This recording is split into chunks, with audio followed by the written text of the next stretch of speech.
O IPA-TV desta semana recebe a psicóloga clínica, doutora Elisa Maria Neiva de Lima Vieira. A Elisa é uma grande incentivadora do Outubro Rosa na cidade de Sorocaba e tem esta atuação profissional junto aos pacientes e familiares e das pessoas que enfrentam o câncer. O tabu está derrubado nessa área, né, doutora Elisa? Hoje os pacientes estão começando a enfrentar e vencer essa doença. A psicologia tem atuado nisso, Elisa? É um prazer ter você no IPA-TV. Obrigada, o prazer é meu de estar aqui com você. Sim, eu acredito que nós estejamos diminuindo de uma forma significativa o preconceito em relação à doença. As pessoas têm procurado muito mais se cuidar, se tratar, mas ainda existe muito preconceito em relação à questão do câncer, né? Elisa, como é que o paciente ou familiar chega, né? Aquele que chega precisando, todo mundo precisa de um suporte, mas qual é o estado diferente que pode chegar um paciente que está enfrentando o baque inicial ou o processo já de cura e de tratamento do câncer? Olha, existem vários estados em que o paciente pode chegar. Eu acredito que sempre existe um fundo depressivo nos pacientes, porque, via de regra, os pacientes usam a mesma palavra para dizer do recebimento da notícia: eu fiquei sem chão, não era esperado, a vida muda totalmente de um momento para o outro e acredito que haja muita negação, né, durante todo o processo do tratamento. Quando existe aceitação, chega-se numa fase em que a doença ela realmente se manifesta e você sabe que você tem câncer, que é o tratamento da quimioterapia. Por enquanto você não está fazendo quimioterapia, não está se submetendo a esse tipo de tratamento, não ter a sua autoimagem abalada não evidencia que você está com câncer. Aí o medo fica maior, a negação acontece, a raiva acontece e todos esses aspectos precisam ser trabalhados no processo terapêutico. Como é que as pessoas têm enfrentado todas essas fases, né? Qual é o momento mais difícil? O momento em que o paciente eventualmente está tratando, ele vai fazer quimioterapia, cai o cabelo. Esse é o momento em sentir agora, efetivamente, eu tô vivendo um processo de luta contra o câncer. Sim. É um momento marcante na vida desses pacientes? Dentro do que eu vivo com as pacientes de câncer de mama, é um momento marcante, sim, né? É um momento que reafirma que a doença realmente existe, né? Então eu preciso me cuidar, existe de fato algo que ameaça a minha vida e nós trabalhamos no sentido de que isso pode ser, nós podemos passar essa barreira, pode ser transposta, né? A gente pode aproveitar esse momento de dor que pode acontecer na vida de cada um de nós, seja o câncer de seio, também para o homem, né? Mas o câncer de maneira geral, no momento em que ele é vivenciado e que você passa essa barreira, as pessoas saem mais fortalecidas. A gente pode trabalhar, a psicologia ajuda nesse sentido? São novas pessoas?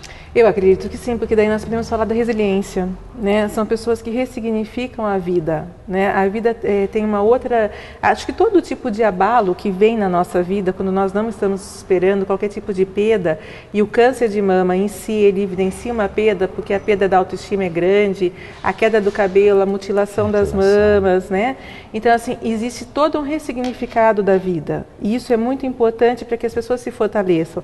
Qualquer situação da vida que possa nos trazer um ressignificado, ela é muito importante, muito interessante que nós usemos disso para impulsionar a nossa vida em sentidos positivos. Qual é o papel da família em levar o paciente, aquele que está lutando contra o câncer, para a terapia?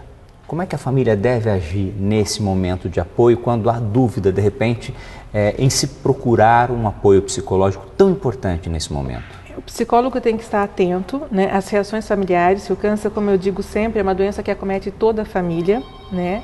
E oferecer a ajuda para as pessoas que estão dentro desse contexto familiar. Os filhos, os irmãos, os pais, o marido. Se falando de câncer de mama, nós precisamos estar atentos para poder acolher todas essas pessoas que fazem parte da vida do paciente, né? Dar instruções de como, por exemplo, trabalhar a escola em relação ao filho, como essa criança pode ser ouvida na escola, como ela pode ser vista na escola, a própria pessoa que vive o câncer, como que ela vai levar as informações adiante, né? Passar a ser uma pessoa que promove a questão da saúde, que promove a questão da busca do diagnóstico precoce, não só uma pessoa que sofre com a doença que está acometendo nesse momento, porque a doença vai passar. Nós temos fé que ela vai ser curada. Na grande maioria dos pacientes. Sim, sim. O tema desta semana é a psicologia e o câncer aqui no nosso IPA TV. Outubro Rosa está chegando, a psicóloga doutora Elisa Neiva de Lima Vieira é especialista nessa área, uma grande batalhadora neste assunto no Outubro Rosa em Sorocaba, e o tema é importante. Nós vamos a um rápido intervalo comercial, gravamos o nosso programa aqui na Marel, essa loja maravilhosa na João Wagner Veia 860, onde você pode conhecer tudo para a sua casa, para o seu escritório, para a sua vida. Venha conhecer a Marel aqui na João Wagner Veia 860. Nós voltamos depois de um rápido intervalo comercial com a doutora Elisa Maria Neiva de Lima Vieira. Já já.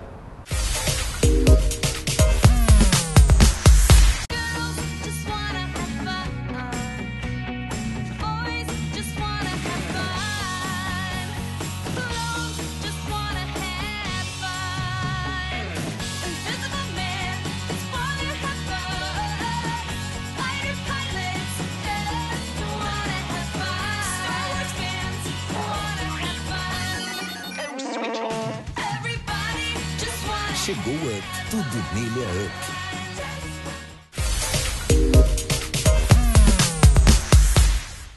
O IPA TV desta semana tem a alegria de poder receber a psicóloga clínica que tem uma atuação muito forte na área da psico-oncologia, trata os pacientes com câncer, os familiares desses pacientes, que é a doutora Elisa Maria Neiva de Lima Vieira. Ela que é uma grande incentivadora do Outubro Rosa, mas hoje falamos da psicologia, do câncer, da vivência dos familiares. Doutora Elisa, nós temos uma experiência muito grande e o dia a dia da sua clínica, da clínica dos seus colegas que trabalham na área, os pacientes que vão ter o processo de cura na sua grande maioria e daqueles que vão trabalhar uma sobrevida. Até porque todos nós um dia vamos passar deste plano para um outro. Como é que é viver este momento em que eu posso ser curado e o momento em que talvez eu vá ter que conviver com o câncer por mais algum tempo numa sobrevida? Existe diferença nesses quadros que nós enfrentamos no dia a dia do terapeuta?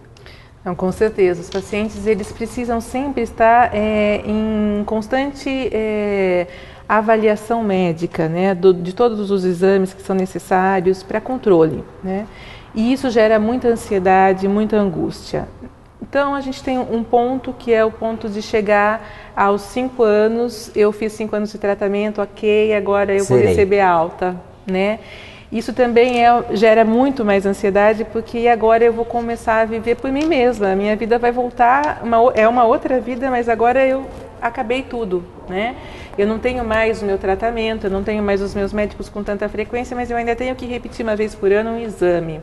E sempre que há repetição desse exame, de 3 em 3 meses, 6 em 6 meses, uma vez por ano, seja como ele seja necessário, existe um impacto muito grande na vida do paciente, porque pode ser que algum resultado não seja positivo. Então, nós sempre tememos diante disso, porque isso traz transformações na nossa vida. Bom, se nós formos analisar, todos nós podemos atravessar a rua e sofrer um acidente amanhã, tendo ou não um câncer ou qualquer tipo de doença degenerativa ou não. Da vida. Exatamente. Mas acontece que o câncer ele vem de uma maneira muito assustadora, né? Porque ele ainda traz consigo em nossa sociedade o estigma de morte. E não é mais assim, né, doutora? Não, na realidade não. Na realidade a gente não fala mais em morte, a gente fala em cura, a gente fala em vida. O trabalho desenvolvido pela psico-oncologia é um trabalho falando de profissionais integrados, falando da cura, falando da possibilidade de vida, de resgatar esse paciente cada vez mais para uma qualidade de vida muito melhor. E o paciente que tem resistência à terapia, qual a dica que a senhora daria a ele e à família? As pessoas ainda, como o próprio câncer, hoje ainda a terapia, seja para o câncer ou de maneira geral para as crianças, para os adultos, existe ainda, infelizmente, repito, algum tipo de preconceito. As pessoas preferem falar no salão de cabeleireiro, para a melhor amiga ou para a vizinha que vai contar tudo da vida dela, do que discutir a sua própria vida e se reconhecer, conhecer dentro do consultório de psicologia. Com certeza, Kiko, mas eu acho que existe sempre, eu acredito muito que existe sempre um momento exato para que tudo aconteça, né? Enquanto você não consegue chegar na clínica e ficar naquele contexto com o terapeuta que eu brinco, eu não sou uma pessoa agradável para os meus pacientes. Eu não vou mostrar para eles uma pílula dourada, eu vou mostrar a realidade.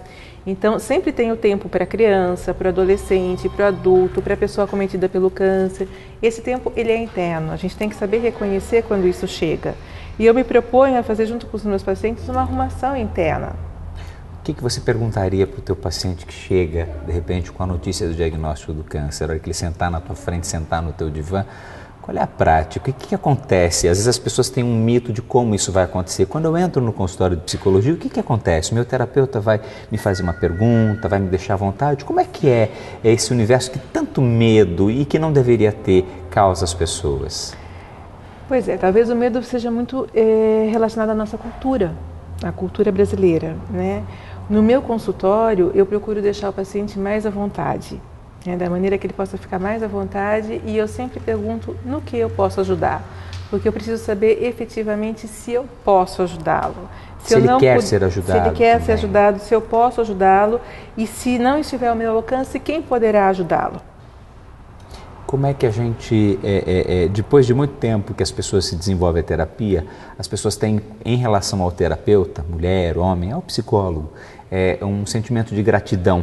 É esta relação que nós podemos imaginar entre o paciente e o seu terapeuta? Uma relação, tecnicamente ela não pode ser de amizade, mas uma relação forte de gratidão de um ser humano ajudando o outro? Eu acredito que sim, eu acredito que nós possamos ter sim esse sentimento de gratidão ao terapeuta, mas eu também acho que o terapeuta é extremamente grato ao paciente, porque se não fossem os nossos pacientes, nós não poderíamos trabalhar e não saberíamos trabalhar tão bem como nós trabalhamos. É uma troca. É uma troca, claro. E de um paciente você acaba tendo experiência até para ouvir e entender o outro e assim por diante. Com certeza, eu sou extremamente grata aos meus pacientes, aos que confiam na minha conduta, estão comigo todos os dias, aos que vão e vêm num processo que esse processo existe, né? E eu agradeço muito por me darem a chance, a possibilidade de estar na vida deles. O IPA TV desta semana tem a alegria de receber a doutora Elisa Maria Neiva de Lima Vieira. A Elisa filha de duas figuras fantásticas, Dona Maria Lúcia, que foi presidente e atua até hoje no GEPASSE, atua em relação à causa do câncer infantil, creche Sagrada Família. Dona Maria Lúcia, uma figura fantástica. E de um advogado também, uma figura importante aqui na nossa cidade, no mundo jurídico, o Dr. Lázaro Agostinho de Lima, que já está num outro plano, mas assim, não podia dar coisa diferente, uma liderança tão positiva como a Elisa. Elisa, falamos da psico-oncologia, mas quando eu falo no teu pai, na tua mãe, e sangue não é água, não dava para não ter liderança. E essa tua liderança você empresta para fazer com que Sorocaba passe a ter. Você, doutora Elisa Delfiol e outras pessoas, figuras tão importantes que lá atrás começaram a plantar essa sementinha do Outubro Rosa, que hoje não é mais da Elisa só. É a cidade, os profissionais da área, né, avocaram para si, chamaram para si. E o Outubro Rosa está crescendo. Aonde nasceu, qual é a significação deste Outubro Rosa e o que as pessoas físicas, jurídicas e os pacientes de câncer, dos familiares podem fazer, né, para simbolizar este símbolo, né, o laço rosa. Eu falei, Elisa, você não vem de rosa? Hoje eu vim com uma camisa verde rosa da Mangueira, né, mas este esmalte que significa o rosa. Qual é a história do Outubro Rosa? Onde ele nasce e como é que você trouxe ele para Sorocaba? O Outubro Rosa nasceu nos Estados Unidos há muitos e muitos anos atrás, no final da década de 70, começo de 80, e ele acabou sendo uma consequência do meu trabalho, que eu queria que as pacientes fossem engajadas numa luta para que elas próprias lutassem pela propagação do diagnóstico precoce. Especialmente do câncer de mama, né? Do câncer de mama. Nosso Outubro Rosa é o mês mundial, né, de incentivo ao diagnóstico precoce do câncer de mama. E há 6 anos atrás nós fizemos esse movimento timidamente, saindo com flores na mão, uma camiseta que nós nem tínhamos, que veio da FEMAMA, do Rio Grande do Sul, e fomos em 10, 15, 20 mulheres no máximo na Praça do Campolim fazer uma volta simbólica. E foi crescendo, eu senti que eu precisava trazer, justamente nós falávamos sobre a quebra do preconceito, eu precisava fazer com que isso acontecesse na cidade, porque o câncer de mama é um dos cânceres que ainda mais mata hoje. E as pessoas foram se engajando na causa, pela falta de informação. Da informação do diagnóstico precoce. Sim, a gente do autoexame, da saúde pública. Muito complicada, né, Kiko? Porque assim, os exames que não são adequados, enfim, a gente tem assim um largo tempo para que as pacientes cheguem até o momento do diagnóstico final e a cirurgia, e aí às vezes pode ser tarde. Então nós tentamos fazer essa campanha de diagnóstico precoce, eu acho que foi muito bem aceito. Eu me sinto muito feliz de ver que Sorocaba ficou rosa e que não só é a Elisa ou o Grupo Andanças, eu não tenho propriedade alguma sobre isso. Isso é da cidade. Eu acho que eu fiz uma participação que eu tinha que fazer para a minha cidade, onde eu nasci, né? E eu acho que daqui para frente, cada vez mais a cidade vai fazer mais e mais.